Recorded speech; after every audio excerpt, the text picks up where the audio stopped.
DCയും Amazon പ്രൈമും ചേർന്ന് ബാറ്റ്മാന്റെ പുതിയൊരു animated series പുറത്തിറക്കിയിട്ടുണ്ട്. അതിന്റെ പേരാണ് ബാറ്റ്മാൻ ദ കേപ്ഡ് ക്രൂസേഡർ. ചെറുപ്പം തൊട്ടേ കോമിക്സ് ആയിട്ടും കാർട്ടൂൺ ആയിട്ടും ബാറ്റ്മാന്റെ കഥകൾ ഒരുപാട് കേട്ട് വളർന്നവരായിരിക്കും നമ്മളെല്ലാവരും. കുട്ടിക്കാലത്ത് ബാറ്റ്മാന്റെ ഇൻഡിവിജ്വൽ സീരീസും ജസ്റ്റിസ് ലീഗൊക്കെ കാർട്ടൂൺ നെറ്റ്വർക്കിൽ ഒരുപാട് കണ്ടിട്ടുള്ള ആളാണ് ഞാൻ. ഈ സീരീസ് കണ്ടപ്പോഴും എനിക്ക് ആ പഴയ വിൻറ്റേജ് ബാറ്റ്മാൻ സീരീസുകൾ ഓർമ്മ വന്നു.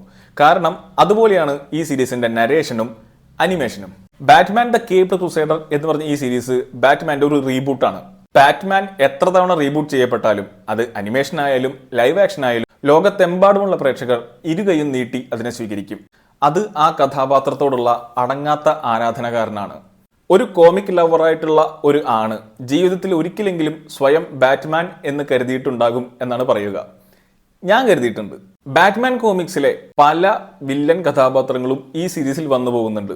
ഒരു എപ്പിസോഡിൽ ഒരു വില്ലൻ എന്ന ഫോർമാറ്റ് തന്നെയാണ് ഈ സീരീസും കൈക്കൊണ്ടിട്ടുള്ളത്.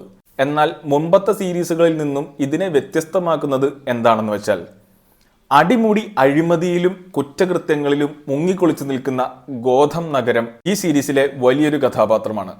അതുപോലെ തന്നെ ഗോഥം നഗരത്തിൻ്റെ ഉള്ളിലെ പല വ്യക്തികളും ഈ സീരീസിൽ ഒരു എപ്പിസോഡിൽ മാത്രമല്ല ത്രൂ ഔട്ട് ദ സീരീസ് നമ്മൾക്ക് കാണാൻ പറ്റും. അതുകൊണ്ട് തന്നെ ഇത് ബാറ്റ്മാന്റെ മാത്രം കഥയല്ല. ബാറ്റ്മാൻ അപ്പുറം ഇതിൽ ബാക്കി കഥാപാത്രങ്ങളുടെ ക്യാരക്ടർ ആർക്കും അവർ തമ്മിലുള്ള ഇന്റർപേഴ്സണൽ ഡൈനാമിക്സും അതിന് ഓരോ എപ്പിസോഡിലും വരുന്ന മാറ്റങ്ങളും എല്ലാം വളരെ ബ്രില്യൻ്റ് ആയിട്ട് തന്നെ ഈ സീരീസിൽ കാണിച്ചു വെച്ചിട്ടുണ്ട്.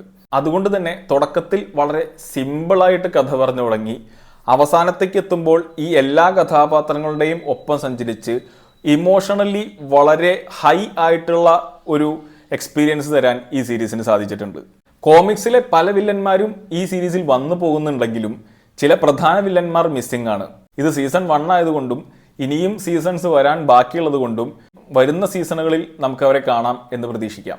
അതുപോലെ തന്നെ എടുത്തു പറയേണ്ട ഒരു കാര്യം, പുതിയ കാലഘട്ടത്തിനനുസരിച്ച് കഥാപാത്രങ്ങൾ തമ്മിലുള്ള ഡൈനാമിക്സിലും കഥാപാത്രങ്ങളുടെ ജെൻഡറുകളിലും പല വ്യത്യാസങ്ങൾ സീരീസ് വരുത്തിയിട്ടുണ്ട്. എന്നാൽ അത് ഒരിക്കലും നമ്മൾക്ക് ഫോഴ്സ്ഡ് ആണെന്ന് തോന്നില്ല. വളരെ നാച്ചുറൽ ആയിട്ടാണ് അതിൻ്റെ എഴുത്തെല്ലാം വന്നിരിക്കുന്നത്.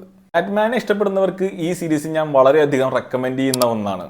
25 മിനിറ്റ് ദൈർഘ്യമുള്ള 10 എപ്പിസോഡുകളാണ് ഒന്നാം സീസൺ. ആമസോൺ പ്രൈമിൽ സ്ട്രീം ചെയ്യുന്നുണ്ട്. കണ്ടിട്ട് അഭിപ്രായങ്ങൾ കമൻറ്റ് ചെയ്യുക. അടുത്ത വീഡിയോയിൽ വീണ്ടും കാണാം.